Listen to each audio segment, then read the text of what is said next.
Hey, it's Gina with WTI. Do you sometimes wish you had eyes in the back of your head?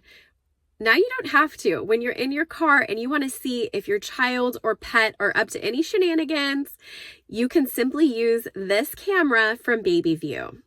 The viewer has nice definition and you can see really clearly whatever the camera is capturing. It simply goes around your headrest and it comes with different size pads so that you can be sure to get a secure fit. Installation was so easy.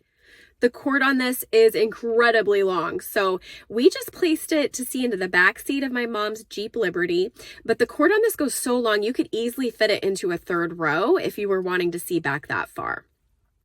We just plugged it into a cigarette lighter adapter that had a USB port, and then this attaches very securely to any surface on your car, and it comes with a lot of little clips with Velcro so that you can keep the cord in place and out of the way. I definitely recommend this camera and viewer from Babyvue. It's high quality, and that's my point of view.